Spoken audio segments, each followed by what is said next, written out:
ہمارے شیخ حضرت مفتی رشید احمد صاحب رحمہ اللہ تعالیٰ کی تحقیق یہ ہے کہ فرض نماز کے بعد جو اجتماعی دعا ہے وہ کہیں بھی ثابت نہیں ہے. اجتماعی کیا، انفرادی بھی ثابت نہیں ہے ہاتھ اٹھا کے، جو ان کی تحقیق ہے. جو ہم فرض کے بعد اجتماعی دعا مانگتے ہیں نا، یہ بھی ثابت نہیں ہے. ان کی تحقیق بتا رہا ہوں آپ کو. اور فرض کے بعد رفع الیدین کر کے انفرادی دعا بھی ثابت نہیں ہے. ایک روایت ہے، اس میں ضعیف ہے، اور اگر اس کو مان لیا جائے صحیح تو زندگی میں ایک آدھ مرتبہ آپ نے کیا یہ کام. تو ورنہ اصول یہ ہے احادیث کا کہ جس کام کا وقوع نبی کے دور میں کثرت سے ہوا ہو اس کے ناقلین بھی کثرت سے ہونے چاہیے. اس کو کہتے ہیں عموم بلوا، یعنی جس خبر واحد میں یہ دیکھا جاتا ہے کہ اگر اس میں عموم بلوا تھا، ابتلا زیادہ تھا، تو اس کا ایک آدھ ناقل نہیں ہونا چاہیے تھا. اگر نبی صلی اللہ علیہ وسلم کے دور میں فرض نماز کے بعد اس طرح سے دعا کا رواج ہوتا جو ہمارے ہاں ہندوستان، پاکستان اور بنگلہ دیش میں رائج ہے، تو اس بارے میں کچھ روایتیں یقیناً ہوتی، اور بلکہ کچھ کیا کثرت سے روایتیں ہوتی. ایک بھی روایت نہیں ہے، ایک بھی حدیث نہیں. اور ایک اگر روایت ہے تو وہ صرف انفرادی رفع الیدین کی ہے، اور وہ بھی سند پہ اس کے کیا ہے، کلام ہے. ایک بات یہ حضرت کی تحقیق بتا رہا ہوں، کہیں آپ مجھ پہ فتوے نہ جھاڑنا شروع کر دیں. ان کی تحقیق بتا رہا ہوں. آپ میری کیا تحقیق ہے اور میرا کیا رائے وہ میں نہیں بتا رہا آپ کو. سمجھ میں آ رہی ہے بات؟ ہو سکتا ہے بتا بھی دوں، دیکھا آپ لوگوں میں تحمل ہے تو بتا بھی دوں گا، لیکن وہی ہے خارش نہ لگ جائے کہیں پھر اسی مسئلے پر شروع ہو جائیں. تو دوسرا مسئلہ یہ ہے کہ جو فقہ ہے نا، فقہ اس میں قرآن و حدیث میں جتنا ہے تو قرآن و حدیث کی بہت گہرائی میں جا کے فقہی جزیات لکھی ہوتی ہیں. یعنی حدیث میں اگر کوئی چیز اجمالی ہوگی تو فقہ کی کتابوں میں اس کی بہت ڈیٹیل ہوگی. اس لیے فقہ میں مواد حدیث سے زیادہ ملتا ہے، کیونکہ فقہ نے حدیث کو آسان کر دیا نا، اس کی بہت جزیات بہت ہوتی ہیں چھوٹی چھوٹی گہرائی میں. تو ہمارا جو فقہ حنفی ہے اس کے فتاوی کی جتنی کتابیں ہیں ان میں کسی حاشیے میں بھی اس دعا کا ذکر نہیں ملتا، حالانکہ فقہا تو بہت ڈیٹیل میں جا کے مسائل کو بیان کرتے ہیں. نہ فتاوی قاضی خان میں ہے، نہ فتاوی عالمگیریہ میں ہے، نہ رد المحتار میں، نہ در المختار میں، کہیں بھی نہیں ہے. جو فتاوی کی مشہور کتابیں ہیں، نہ قدوری میں، نہ ہدایہ میں، جو متون کی کتابیں ان میں بھی نہیں. جو فقہ حنفی تو عربی میں ہے نا، اصل میں اردو کتابیں تو بعد میں لکھی گئی ہیں، اور اردو کتابوں میں حوالے تو عربی ہی کتابوں کے ہوتے ہیں، وہ خود سے تھوڑی کچھ لکھتے ہیں. تو کہیں بھی نہیں ہے. تو ہمارے حضرت فرمایا کرتے تھے یہ صدیوں سے فقہا نے اس کا کہیں اشارہ بھی نہیں دیا کہ فرض نماز کے بعد امام کو چاہیے کہ ہاتھ اٹھائے اور مقتدیوں کو چاہیے کہ وہ بھی کیا کریں، ہاتھ اٹھا کے دعا مانگے. کہیں بھی نہیں ہے، نہ قرآن و سنت میں ہے. اور ظاہر ہے جب قرآن و سنت میں نہیں ہے تو فقہ حنفی میں بھی نہیں ہوگا نا. فقہ حنفی تو قرآن و سنت کی تشریح کا نام ہے. نہ امام ابو حنیفہ نے، اور پھر چاروں فقہ میں نہیں ہے. بات آ رہی ہے سمجھ میں؟ اب میں آپ کو بنانا ہوں خرشیلا. اب آپ جائیں گے دوسری مسجد کے امام کو نہ چھیڑیں گے، بولیں گے کہاں سے. تو ابھی میں خارج ختم بھی کروں گا انشاءاللہ. یہ تو میں ایک مثال دے رہا ہوں نا، مثال. تو کہیں بھی نہیں ہے، یعنی فقہ کی کسی کتاب میں بھی نہیں ہے. تو جیسے کہ سعودی عرب میں نہیں ہوتی نا، سعودی عرب میں نہیں ہوتی اس لیے کہ وہ بھی یہ کہتے ہیں بھائی کہیں ہے ہی نہیں. تو ہمارے حضرت کی تحقیق یہ تھی کہ بھئی یہ تو نہ فقہ حنفی میں ہے، نہ فقہ شافعی میں ہے، نہ فقہ مالکیہ میں ہے، نہ فقہ حنبلیہ میں. رہا یہ مسئلہ کہ حدیث میں تو بہت زیادہ تذکرہ ہے کہ فرض نماز کے بعد دعا قبول ہوتی ہے، تو بخاری مسلم کی حدیثیں ہیں. تو ہمارے حضرت فرمایا کرتے تھے کہ نبی صلی اللہ علیہ وسلم کی ایک حدیث کا مطلب دوسری حدیث ہی کی روشنی میں حل کیا جائے گا نا. ایک طرف حدیث میں آ رہا ہے فرائض کے بعد دعا قبول ہوتی ہے، ایک طرف حدیث میں آتا ہے کہ نبی نے فرض نماز کے بعد کبھی بھی دعا، اجتماعی تو ملتی نہیں ہے، انفرادی بھی ایک ضعیف روایت ہے کہ ایک دفعہ زندگی میں، اور خلفائے راشدین سے بھی کہیں نہیں ملتا، صحابہ سے بھی کہیں نہیں ملتا. تو اے فرمایا کرتے تھے یہاں جو آتا ہے نا فرض نماز کے بعد دعا، اس سے دعا سے وہ وظائف مراد ہیں جو نبی پڑھا کرتے تھے، ان کو دعا سے تعبیر کیا گیا ہے. وظیفہ کسے کہتے ہیں؟ یعنی کچھ منتخب کلمات جیسے ہم کہتے ہیں کہ مسجد میں داخل ہونے کی دعا، مسجد میں داخل ہوتے ہوئے تو بھی دعا مانگتے تھے نا، تو وہ یہ تھوڑی کہ ہاتھ اٹھا کے دعا، وہ مخصوص الفاظ ہیں، اللہم افتح لی ابواب رحمتک، تو یہ وظیفہ ہے. آئی بات سمجھ میں؟ آذان کے بعد کی دعا، تو وہ دعا میں کیا ہے؟ وہ مخصوص کلمات ہیں جو بطور وظیفے کے پڑھے جاتے ہیں، اللہم رب ہذہ الدعوۃ التامہ. تو ہم جب سب حدیثوں کو ملا کے دیکھتے ہیں تو فرض نماز کے بعد جو ہمیں دعائیں ملتی ہیں وہ کیا ہیں؟ اللہم انت السلام ومنک السلام تبارکت یا ذا الجلال والاکرام، اللہم لا مانع لما اعطیت ولا معطی لما منعت ولا ينفع ذا الجد منک الجد. اسی طرح اللہ لا الہ الا هو الحی القیوم. یہ جو مخصوص منتخب کلمات ہیں جو حقیقت میں وظائف ہیں، وظائف کہتے ہیں مقررہ اوقات پر پڑھی جانے والی مخصوص دعائیں، اس سے یہ مراد ہے. آ رہی ہے بات کہ نہیں آ رہی ہے؟ سمجھ میں آ رہی ہے بات؟ دوسری بات ہمارے حضرت یہ بھی فرمایا کرتے تھے کہ یہ بھی ساری نہیں پڑھنی فرض کے بعد، نبی نے کبھی کوئی پڑھی اور کبھی کوئی پڑھی، کیونکہ دوسری حدیثوں میں آتا ہے کہ نبی صلی اللہ علیہ وسلم سنتوں اور فرائض میں تاخیر نہیں کرتے تھے. یہ بھی صحیح حدیث ہے، سوائے اتنی دیر جتنی دیر میں اللہم انت السلام ومنک السلام والی دعا پڑھی جاتی ہے. تو دونوں طرح کی حدیثوں میں جب ہم تطبیق دیں گے تو نتیجہ کیا، بلکہ تین طرح کی حدیثیں ہو گئیں.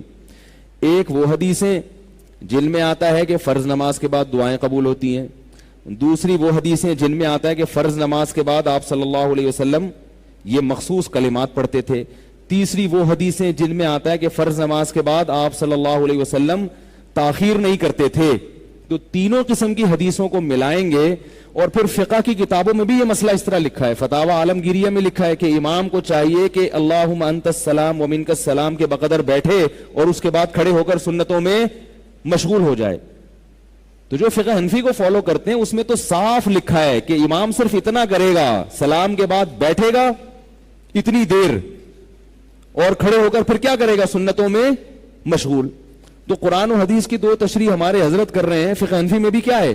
وہی تشریح، فقہ شافعی میں بھی وہی تشریح.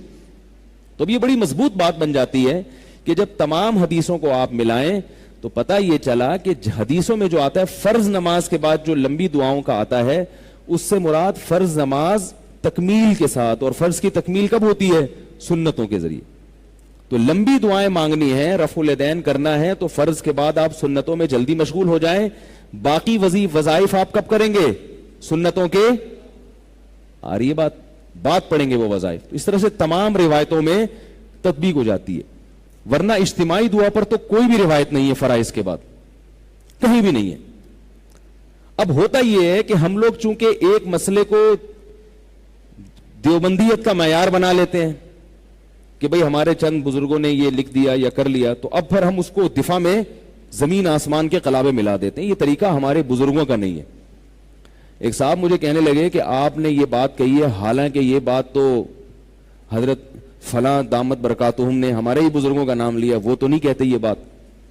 اس کا مطلب ہے آپ کا کوئی نیا مسلک ہے. میں نے کہا ایسا نہیں ہے. میں نے کہا وہ جن بزرگ کا آپ حوالہ دے رہے ہیں انہوں نے جو بات کہی ہے ان کے استاذ نے تو یہ بات نہیں کی. اس کا مطلب ان بزرگ کا مسلک بھی چینج ہو گیا تھا. تو بھائی اگر کوئی اپنے کسی بزرگ سے کسی مسئلے میں اختلاف کر لیتا ہے تو اس سے نہ وہ ان بزرگوں کی فہرست سے خارج ہوتا ہے نہ کوئی مسلک چینج ہوتا ہے. یہ تو علماء میں ہمیشہ سے چلا آ رہا ہے. یہ تو ہوتا ہے، یہ تو علمی اختلاف ہوتا ہے. تو اب میں جو اصل بات بتانا چاہ رہا تھا کہ بھئی یہ میں نے بہت مختصر دلائل دیے ہیں. تو ایک صاحب نے مجھے کہا کہ نہیں فرض نماز کے بعد اجتماعی دعا ثابت ہے، اسے پہ فلاں مولوی صاحب نے پوری کتاب لکھی ہے. میں نے کہا ثابت نہیں ہے اس لیے کتاب لکھی ہے. ثابت ہوتا تو ایک حدیث کا حوالہ دے دیتے یا فقہ کی کسی کتاب کا حوالہ دے دیتے. میں فقہ کی کتاب کو حدیث پہ ترجیح نہیں دیتا. فقہ میں ہم دیکھتے ہیں کہ کہیں بھی ایسا نہیں ملتا کہ حدیث کے خلاف جا رہی ہو. لوگوں کی فہم ناقص ہوتی ہے، ان کو وہ فقہ کی عبارت حدیث کے خلاف لگتی ہے، ہوتی نہیں ہے. اور اگر فقہ کی کوئی عبارت حدیث کے خلاف ہوتی ہے تو اس پہ ہمارے مشائخ پہلے اس کے خلاف فتویٰ دے چکے ہوتے ہیں. وہ فقہ حنفی کا پھر حصہ نہیں ہوتی. فقہ کی ہر کتاب کا ہر مسئلہ فقہ حنفی نہیں ہوتا. مفتہ بھی ہی قول ہوتا ہے فقہ حنفی کہ جس پہ فتویٰ دیا جاتا ہے. تو اب جو میں اصل بات بتانا چاہ رہا تھا، ہمارے حضرت کی یہ تحقیق تھی اور اس تحقیق کو ہندوستان کے بہت سے بڑے بڑے علماء نے مانا بھی حضرت مولانا اشرف علی تھانوی رحمہ اللہ تعالیٰ کے جو آخری خلیف، آخری تو نہیں، بہت یعنی آخری خلفاء میں سے ایک تھے مولانا ابرار الحق، وہ بھی فرض نماز کے بعد دعا کے قائل نہیں تھے، وہ بھی حکیم الامہ کے اجل خلفاء میں سے تھے، بلکہ انہوں نے تو بعض علماء سے ملاقات اس لیے چھوڑ دی کہ بھائی جب تمہاری بھی یہ تحقیق ہے کہ فرض کے بعد اجتماعی دعا ثابت نہیں ہے تو تم کیوں مانگتے ہو، اس وجہ سے انہوں نے ملنا چھوڑ دیا وہ تو اس مسئلے میں اتنے، حالانکہ وہ بھی حکیم الامہ کے خلفاء میں سے تھے۔ حضرت مفتی محمد شفیع صاحب رحمہ اللہ تعالی جو مفتی اعظم پاکستان تھے، انہوں نے نماز کے بعد دعا پر ایک رسالہ لکھا ہے، اس میں بھی انہوں نے یہ لکھا ہے کہ یہ دعا ثابت، بھائی دارالعلوم کے بانی جو تھے نا حضرت مفتی محمد شفیع صاحب رحمہ اللہ تعالی، انہوں نے بھی یہ لکھا ہے۔ تو ہمارے حضرت کی بھی تحقیق، اور بہت سے علماء ان کے ساتھ تھے اس مسئلے میں۔ اب میں آپ کو جو اصل بات بتانا چاہ رہا ہوں، حضرت نے ایک تحقیق لکھی، پورا رسالہ لکھا، بات ہو گئی، اور حضرت نے اپنے مدرسے میں یہ کیا کہ اس کو بند کر دیا۔ میں نے وہاں 3 سال امامت کی ہے دارالفتاء والارشاد میں، 3 سال میں ایک مرتبہ بھی فرض نماز کے بعد ہاتھ نہیں اٹھایا، انفرادی میں بھی نہیں اٹھایا، حضرت کی طرف سے پابندی تھی کہ نہیں اٹھا سکتے آپ، لیکن حضرت نے یہ کبھی نہیں کہا کہ جا جا کے دوسرے مولویوں کو پن کرو، آئی بات سمجھ، ان کو بولو یہ ثابت نہیں ہے تو آپ کیوں کرتے ہیں۔ بات آ رہی ہے؟ جو اصل بات میں سمجھانا چاہ رہا تھا نا وہ یہ، دیکھو کوئی مسجد کے امام تمہارے اگر کر رہے ہیں تو ان کو جا کے بتاؤ کہ یہ تو یہ لکھا ہوا ہے، آپ یہ کیوں کر رہے ہیں۔ حضرت فرماتے ہیں جو جیسے کر رہا ہے اس کو کرنے دو، یہ میری تحقیق لکھی ہوئی ہے، جس نے پڑھنی ہوگی پڑھ لے، نہیں پڑھنی تو ہم کو پولیس تھوڑی ہے، کیا خیال ہے۔ اور حضرت نے 1-2 مرتبہ یہ مسئلہ بیان کیا، اس کے بعد یہ مسئلہ بیان کرنا بھی چھوڑ دیا۔ ایک دفعہ بہت بڑے عالم آئے، انہوں نے نماز پڑھا کر دعا مانگی، حضرت نے ان کو بھی کچھ نہیں کہا، ٹھیک ہے نا، کہ یہ کیا کر رہے ہیں، مانگ لی بھائی، ٹھیک ہے۔ حضرت نے فرمایا ٹھیک ہے ان کی تحقیق ہوگی۔ ایک دفعہ حضرت سے کسی نے کہا کہ آپ تو اس معاملے میں اتنی نرمی کرتے ہیں کہ وہاں ہماری مسجد کے امام بھی مانگتے تھے دعا، ہم نے حضرت کو لکھ کے دیا کہ ہماری مسجد کے امام تو یہ نماز کے بعد دعا مانگتے ہیں۔ حضرت فرمایا چھوڑ دیں ان کو اپنے حال پہ، مقتدی کی ذمہ نہیں ہے کہ وہ امام کے پیچھے پڑ جائے ہاتھ دھو کے، امام کی اصلاح کرنا علمی مسائل میں یہ مقتدی کی ذمہ داری نہیں ہے۔ امام کی اصلاح کوئی ان کا استاذ کرے یا ان سے بڑا کوئی عالم کرے تو ٹھیک ہے۔ دیکھو باپ کی اصلاح اگر بیٹا کرنا شروع کر دے تو اصلاح ہوگی یا فساد ہوگا؟ فساد ہوگا۔ باپ بولے گا میں نے جنا ہے یا تو نے مجھے جنا ہے بھائی؟ باپ بولے گا میں تیرا باپ ہوں یا تو میرا باپ ہے؟ بیٹا ابا کو بٹھا کے نصیحت کرے، وہ نصیحت جو لقمان علیہ السلام نے اپنے بیٹے کو کی تھی۔ لقمان علیہ السلام نے اپنے بیٹے کو بولا یا بنیا میرے پیارے بچے اونچی آواز سے بات نہ کیا کرو، سب سے بری آواز گدھوں کی آواز ہوتی ہے، اے میرے پیارے بچے نماز کی پابندی کیا کر، والدین کو۔ اب آپ نے سورہ لقمان کا یہ رکوع پڑھا، آپ نے کہا یار اسلام میں جب باپ بیٹے کو نصیحت کر سکتا ہے تو بیٹا بھی تو کر سکتا ہے نا۔ آپ نے کہا میں اپنے ابا کو جہنم میں جاتا ہوا نہیں دیکھ سکتا۔ ابا کو بلایا، یا بنیا کی جگہ یا ابیا کر دیا آپ نے۔ یہ بچے کون شور مچا رہے ہیں بھائی، ان کو پکڑیں۔ آپ نے اے میرے پیارے بیٹے کے بجائے اے میرے پیارے، بالکل وہی سٹائل ہے، سٹائل بالکل وہی ہے، صرف پہلے ابا بیٹے سے خطاب کر رہے تھے، اب بیٹا بھائی یہ بچے کو لے کے جائیں، مسجد کا کوئی بھی خادم ہے لے کے جائیں فوراً۔ تو باپ بیٹے کے خطاب کرنے کے بجائے کون خطاب کر رہا ہے؟ بیٹا باپ کو کہہ رہے اے میرے پیارے ابا لا تشرک باللہ، ابا کبھی بھی کسی کو اللہ کے ساتھ شریک مت کرنا، ان الشرک لظلم عظیم، لظلم عظیم، شرک بہت بڑا ظلم ہے۔ اور اگر شرک سمجھ میں نہیں آتا تو مفتی طارق مسعود صاحب کا ایک کلپ ہے یا رسول اللہ مدد والا، وہ سن لیں آپ، پھر لگا بھی دیا آپ نے۔ ابا یہ پورا سنیں، پھر آگے آپ ابا سے کہہ رہے ہیں قرآن میں ہوتا تھا وبالوالدین احسانا، والدین سے اچھا سلوک کرو۔ ابا صرف ایسا نہیں ہے کہ والدین اولاد والدین سے، شریعت میں باپ کو بھی بتایا گیا کہ اولاد سے اچھا سلوک کرے۔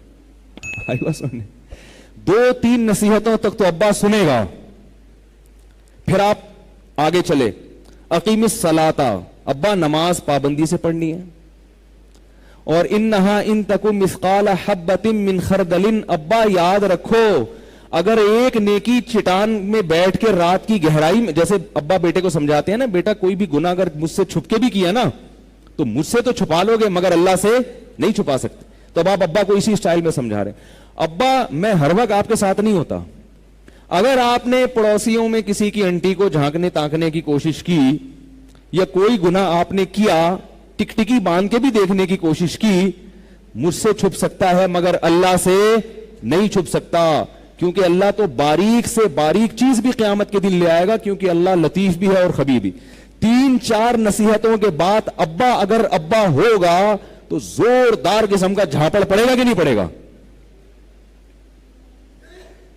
بولے گا بہت ہو گئی بیٹا، 2 سن لی 3 سن لی، چلو یہ سوچ کے کہ آج میرے بیٹے پہ ایک غلبہ ہوا ہے.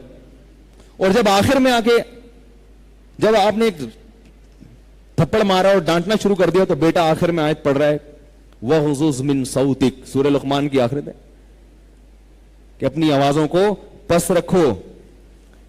بھائی لقمان علیہ السلام تو اپنے بچے کو ہی سمجھایا بیٹا آہستہ بات کیا کرو، کیونکہ سب سے بری آواز کون سی ہوتی ہے؟ گدھے کی. اب آپ کہہ رہے ہیں ابا بات ذرا سلولی کر لیا کریں، کوئکلی کریں، کوئی پرابلم نہیں ہے، لیکن سلولی ہونی چاہیے، کیونکہ ان انکر الاصوات لصوت الحمیر. اے میرے قابل احترام، بہت احترام کے ساتھ، میرے بہت پیارے ڈیڈی، میرے پیارے والد محترم، سب سے بری آواز گدھے کی ہوتی ہے بھائی. تو حضرت نے فرمایا کہ مسجد کا امام قابل احترام ہے. علمی چیزوں میں جب وہ مقتدی سے سنے گا کہ میری اصلاح کر رہے ہیں تو اپنی بے عزتی محسوس کرتا ہے انسان.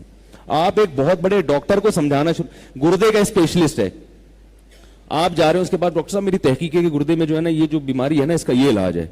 ڈاکٹر یہ فطری چیز ہے، انسان بے عزتی محسوس کرتا ہے. ہمارے ہاں جب کوئی 17 قاری آتا تھا اگر وہ قرات میں غلطی کرتا تو ہمارے حضرت اس کو نہیں ٹوکتے تھے، بلکہ وہ کیا کرتے تھے کہ یا تو الگ سے بات کرتے تھے اس سے یا کسی اور قاری کے ذمے لگاتے تھے جو اسی جیسا ہو کہ آپ ان کو سمجھائیں، کیونکہ وہ قرات میں مشہور ہے. اگر وہ کہے گا کہ لوگ میری غلطیاں نکال رہے ہیں تو اپنی بے عزتی محسوس کرتا ہے انسان. یہ انسان کی فطرت ہے.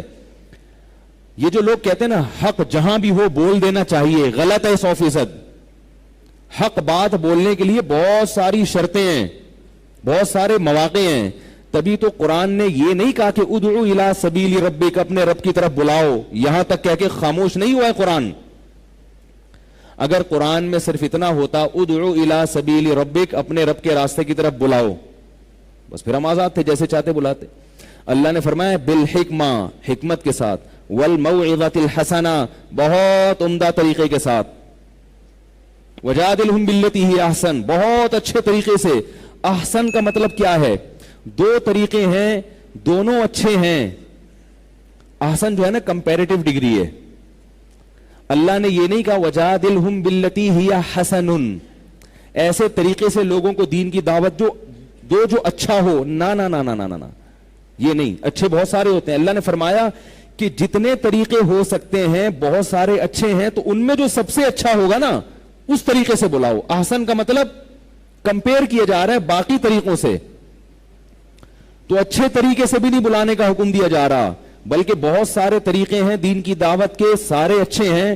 تو اللہ فرماتے ہیں تھوڑی دیر غور کر لو، دعوت میں تاخیر کر لو، جلد بازی نہ کرو، لیکن یہ دیکھ لو کہ ان اچھوں میں سب سے اچھا، بول لو نا یار کیا جا رہا ہے یار، سب سے اچھا کون سا ہے؟ پھر اس کے اچھے بھی آئیں گے انشاءاللہ. کہتے ہیں نا تمہارے تو اچھے بھی آئیں گے، تو پھر اس کے اچھے بھی انشاءاللہ دین کی طرف آئیں گے. تو ایک دفعہ کیا ہوا، تو حضرت نے پھر مجلس میں مسئلہ بتایا، فرمایا کہ بس یہ مسئلہ زیادہ نہ پھیلائیں فراز، کہ میری اصل الفتاوی میں رسالہ لکھا ہوا ہے، امام خطیب ایک دفعہ بیان کر دے ممبر سے جو یہاں سے پڑھ کر گئے ہیں، اس کے بعد دوبارہ نہ چھیڑیں. پھر اس کی وجہ بتائی. فرمایا ایسا نہ ہو کہ میری پوری زندگی کا حاصل یہ نکلے کہ فرائض کے بعد دعا ثابت نہیں ہے. یعنی میں نے ساری زندگی جو پڑھایا اور دین کی خدمت کی، اس کا خلاصہ کیا نکلے کہ بھئی ان کی یہ تحقیق تھی کہ نماز کے بعد اجتماعی دعا ثابت نہیں ہے، اور یہ تحقیق پوری دنیا میں رائج ہو گئی. کہا ہمیں اس سے بڑے بڑے کام کرنے ہیں، بس یہ لکھ دیا. ایک دفعہ کسی کا فون آیا کہ حضرت وہ جو میں نے رسالہ لکھا ہے میری سمجھ میں نہیں آیا، آپ نے جو اجتماعی دعا کے بارے میں لکھا ہے میری سمجھ میں نہیں آیا، میں کیا کروں؟ نے فرمایا کہ بس جتنا میں سمجھا سکتا تھا سمجھا دیا، اس سے زیادہ میں اس پہ ٹائم ضائع نہیں کروں گا. نہیں آ رہا تو دوبارہ پڑھ لے اس کو, پھر بھی نہیں آ رہا تو پھر تیسری دفعہ پڑھ لے. یہ بزرگان دین تھے جو اپنے اوقات کو مفید کاموں میں لگاتے تھے اور اس طرح سے حفاظت کیا کرتے تھے. سمجھ رہے ہیں بات کو کہ نہیں سمجھ رہے؟ تو اس طرح جب ان بزرگوں نے اپنے, تبھی اللہ نے ان سے بہت کام لیے ہیں, تو جب یہ اپنے کاموں کی حفاظت, اپنے اوقات کی حفاظت کر رہے ہیں, تو میری اور آپ کی بھی ذمہ داری ہے کہ ایسا نہ ہو کہ ہمیں کوئی بھی کان سے پکڑ کے کسی بھی راستے پہ چلا دے اور ہم اس راستے پہ چلنا شروع ہو جائے. حضرت مفتی محمد شفیع صاحب رحمہ اللہ تعالی کے پاس ایک شخص آیا. یہ واقعہ بھی میں نے اپنے شیخ سے سنا, حضرت مفتی رشید احمد صاحب سے. فرماتے ہیں ایک طالب علم آیا منطق کی ایک کتاب لے کر, اور وہ کہنے لگا منطق کی یہ کتاب کی یہ جو عبارت ہے, عربی عبارت, اس کا مطلب مجھے سمجھ میں نہیں آ رہا. سمجھ رہے ہیں؟ اس عبارت کا مطلب مجھے سمجھ میں نہیں آ رہا. اور پھر کہنے لگا میں بڑے بڑے علماء کے پاس گیا ہوں مگر وہ بھی اس کا مطلب سمجھ نہیں پائے. حضرت مفتی شفیع صاحب سمجھ گئے کہ یہ عبارت یقیناً مشکل ہوگی, تو بھی بڑے بڑے علامے بھی حل نہیں کر پا رہے. پھر کہنے لگا اب مجھے آپ ایک واحد نظر آئے ہیں, آپ مفتی اعظم ہیں, آپ اتنے بڑے بزرگ ہیں, آپ حل کر دیں.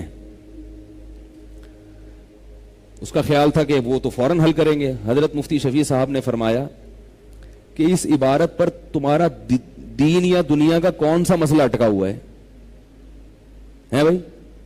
نہیں آئے تو چھوڑ دو اس کو. بھائی جب مطالعہ کیا نہیں سمجھ میں آیا, ایک آدھ سے پوچھا نہیں آیا تو چھوڑ دو بھائی. اتنے علماء کے پاس جانے کی ضرورت کیا تھی ان کا ٹائم ضائع کرنے کے لیے, اور اب میرے پاس آنے کی ضرورت کیا ہے میرا ٹائم ضائع کرنے کے لیے؟ میں کیوں اس کو سمجھاؤں؟ اس سے مسئلہ بھائی پوری منطق کی یہ کتاب ہے, اگر آپ کی سمجھ میں پوری نہیں آئی تو کیا ہو جائے گا اس سے؟ کیا کریں, آپ لوگ کو سمجھانا مشکل ہو رہا ہے تو کیسے سمجھائیں بتاؤ بھائی؟ آ رہی ہے نا الحمدللہ؟ تو میں یہ بار بار کیوں کہہ رہا ہوں کہ انجن پہ نہ چھوڑیں کہ کدھر لے کے جا رہا ہے آپ کو. پہلے آپ طے کریں کہ آپ نے کراچی سے ملتان جانا ہے, یا کراچی سے آپ نے پشاور جانا ہے, کراچی سے آپ نے سرگودا جانا ہے, چیچا وطنی جانا ہے, شکر پڑیاں جانا ہے, چک جھمرا جانا ہے, خانیوال جانا ہے, کہاں جانا ہے آپ نے. اس کے حساب سے آپ نے انجن کو سلیکٹ کرنا ہے کہ یہ والا انجن چاہیے مجھے. سمجھ رہے ہو کہ نہیں سمجھ رہے؟ تو آپ پہلے اپنے مسائل دیکھو. آپ کے بنیادی مسئلہ رفع الیدین ہے, ٹانگیں چوڑی کرنا ہے, زور سے آمین ہے, یزید ہے, کربلا ہے, کیا ہے آپ کا بیسک, آپ کا ذاتی مسئلہ کیا ہے؟ کیا قبر میں آپ سے کربلا کے بارے میں سوال ہوگا؟ بتاؤ میرے بھائی, کیا قبر میں آپ سے یزید کے بارے میں سوال ہوگا؟ میرا خیال ہے آپ لوگوں سے ہوگا. تو پھر گردن تو ہلائے نا, ہوگا سوال. کیا یزید کے بارے میں اگر آپ کو سب پتا چل جائے تو آپ اگر 16ویں گریڈ کے ہو تو گورنمنٹ 17واں گریڈ دے دے گی آپ کو؟ ہے بھائی, یہ 17ویں گریڈ سے 18ویں پہ لے آئے گی, یا آپ کی صحت اچھی ہو جائے گی؟ آپ کو اگر مجھے سب پتا چل گیا نا تو میرا وزن 1 کلو بڑھ جائے گا. کیا خیال ہے بھائی؟ کچھ بھی تو نہیں ہو رہا اللہ کے بندو. دوسری بات یہ ہے کہ اگر بالفرض کچھ ہو بھی رہا ہے, تھوڑا سا ہو رہا ہے, آپ کہہ رہے ہیں میری ٹینشن ختم ہو رہی ہے اس سے, تو یہ جو ٹینشن ہے نا, یہ خارش جو ہے نا کھجانے سے بڑھتی ہے یا ختم ہوتی ہے؟ بڑھتی ہے. آج تک میں نے نہیں دیکھا کہ کوئی ان مسائل میں پڑا ہو اور اس کی ٹینشن ختم ہو گئی ہو. وہ موت تک پڑا رہتا ہے, موت تک پڑا رہتا ہے. جیسے وہمی ہوتے ہیں نا, ان کو استنجے کا جب وہم ہو جائے تو وہ گھنٹوں استنجا کرتے رہتے.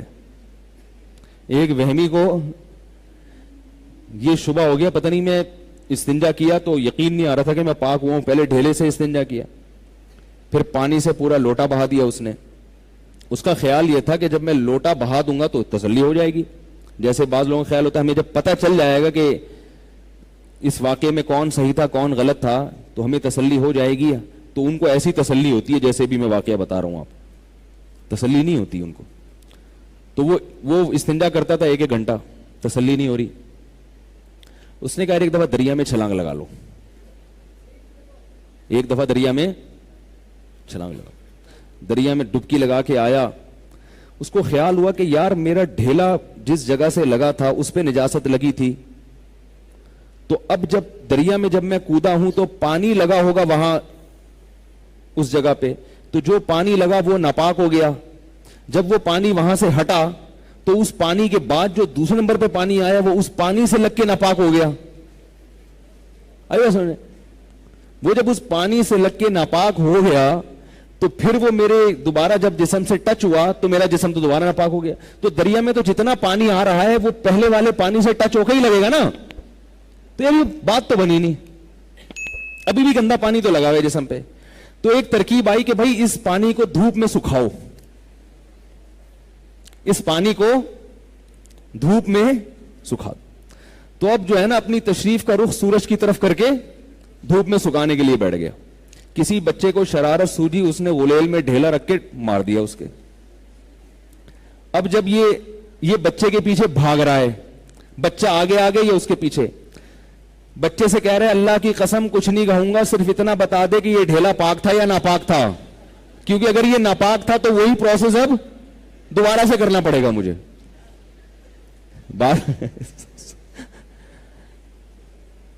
یہ بن جاؤ گے، یہ ہو جائے گا تمہارا تھوڑے دنوں میں حشر.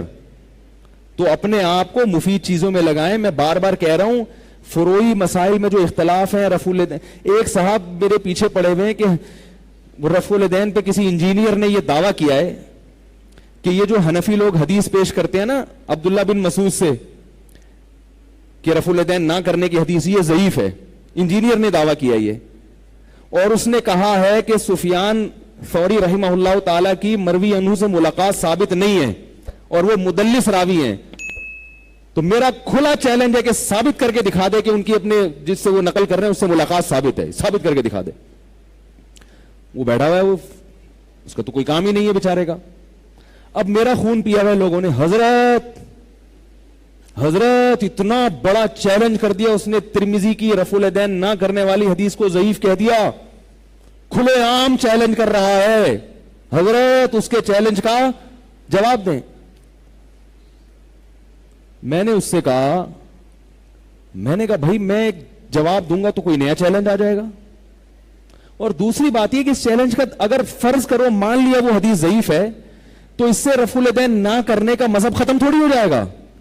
میں نے پچھلی دفعہ بتایا تھا نا کہ امام ترمذی کیا فرماتے ہیں، جہاں رفع الیدین کی حدیث ذکر کی وہاں لکھا کہ وہ بہ یقول بعض اہل العلم من اصحاب النبی، یہی بعض صحابہ کا مذہب ہے اہل علم میں. اور جہاں رفع الیدین نہ کرنے کی حدیث ذکر کی وہاں لکھا وہ بہ یقول غیر واحد من اہل العلم من اصحاب النبی، یہ بہت سارے صحابہ کا مذہب ہے اہل علم میں. تو بھائی جب ایک بات ہو گیا کہ بہت سارے صحابہ نہیں کرتے تھے تو کوئی بھی حدیث نہ ہو تو بھی یہ صحابہ کا مذہب تو ہو گیا نا، سنت تو بن گیا نا. کیونکہ اہل علم صحابہ وہ یقیناً ایسا کام نہیں کریں گے جس کے بارے میں ان کو یقین ہو کہ نبی صلی اللہ علیہ وسلم کی سنت ہے اور جان بوجھ کر اس کو ترک کریں. تو امام ابو حنیفہ کی دلیل تو آ گئی نا آپ کے پاس. اب آپ یہ کہو کہ مجھے میرے مطلب کی دلیل دی جائے، یہ کہیں بھی دنیا کا اصول نہیں ہے کہ جس قسم کی دلیل کا آپ مطالبہ کرنے میں وہ قسم کی دلیل دوں. یہ کیا بات ہوئی بھائی؟ یہ ایسا ہی ہو گیا جیسے کسی نے آپ پر کیس کیا کہ اس نے میرے 1 لاکھ روپے لیے، آپ کہہ رہے ہو میں نے نہیں لیے. اس نے 4 گواہ پیش کر دیے، آپ کہہ رہے ہیں یہ والے گواہ نہیں، وہ غفار بھائی اور وسیم بھائی اگر گواہی دیں گے تو میں مانوں گا. تو عدالت سنے گی آپ کی بات؟ عدالت کہے گی بھائی کوئی بھی 2-4 گواہ پیش کر دیے تو بات ہو گئی. تو آپ نے رفع الیدین نہ کرنے کی دلیل اگر میں نے پیش کر دی ہے تو چاہے وہ آپ کی مطلب کی ہو یا نہ ہو تو دلیل تو ہو گئی نا، مسئلہ تو اختلافی ہو گیا نا. اب امام مالک رحمت اللہ علیہ کہتے ہیں ہاتھ چھوڑ کے نماز پڑھو، حالانکہ ہاتھ چھوڑ کے نماز پڑھنے پر، ہاتھ باندھ کے نماز پڑھنے پر حدیثیں زیادہ ہیں. اب آپ امام مالک کے پیچھے پڑ جاؤ کہ یار یہ کہاں سے ہم کوئی جو ہے نا 10 حدیثیں پیش کرو کم از کم ہاتھ چھوڑنے پر. امام مالک کہیں گے میں کہہ رہا ہوں کہ اہل مدینہ نہیں کرتے تھے رفع الیدین، ہاتھ باندھ کے نماز نہیں پڑھتے تھے، اور اہل مدینہ نے نبی کی آخری نماز دیکھی ہے. تو وہ کہہ رہے میرے لیے اتنی دلیل کافی ہے امام مالک کے لیے. تو امام مالک کے خلاف آپ حجت پیش نہیں کر سکتے، کہیں گے بھائی میں اس کو دلیل مانتا ہوں. اب بھی آپ کہیں حدیث دکھاؤ تو امام مالک اگر زندہ ہوں گے تو وہ کہیں گے کہ تم مجھ سے اپنے مطلب کی دلیل مانگ رہے ہو. یہ تو نفس پرستی ہے، یہ فرقہ پرستی ہے. اس کا مطلب ہے آپ دوسرے کی دلیل کو اور دوسرے کی رائے کو اہمیت دینے کے لیے تیار نہیں ہیں. تو میں یہ عرض کر رہا ہوں کہ اپنے آپ تمام دوائیں بچوں کی پہنچ سے دور رکھیں اور استعمال سے قبل بوتل کو اچھی طرح ہلا لیں. پھر بھی آرام نہ آئے تو قریبی معالج سے رجوع کریں, ورنہ بہت پھنسیں گے. تو بڑے ایشوز ہیں مسلمانوں کے, جو مسائل اختلافی امت حل کر چکی ہے, 4 فقہ وجود میں آ گئے ہیں, انہی میں سے کسی ایک کو فالو کر لیں اور چپ چاپ شرافت نال زندگی گزاریں. بڑے بڑے مسائل ہیں. ہمارا مسئلہ یہ رفع الیدین آمین نہیں ہے. ابھی آپ کو پتا ہے کہ سعودی عرب میں کیا ہو رہا ہے, کیا دنیا کے حالات جا رہے ہیں, ہمارے اپنے ملک کے حالات کیا ہیں. ان ایشوز پر بات ہونی چاہیے. امت کو مسجدوں میں لگے ہوئے پوسٹر لگے ہوئے, بعض مسجدیں ایسی آپ جاؤ, میں نے دیکھا ایسی, میں مسجد کے اندر گھسا, ایک ادھر لکھا ہوا ہے ایک پوسٹر رفع الیدین, ادھر ایک لکھا ہوا ہے آمین مسجد کے اندر, ادھر لکھا ہوا ہے فضائل اعمال کا آپریشن, ادھر لکھا ہوا ہے فلاں دائرہ اسلام سے. یہ مسجد ہے, اندر جا کے آدمی پریشان ہو جاتا ہے, یار یہ میں کدھر آ گیا میں. تو یہ کیا ہو رہا ہے مسجدوں کے اندر. تو وہ بڑے بڑے ایشوز ہیں امت کے, ان کو حل کرنے کی کوشش کرنی چاہیے.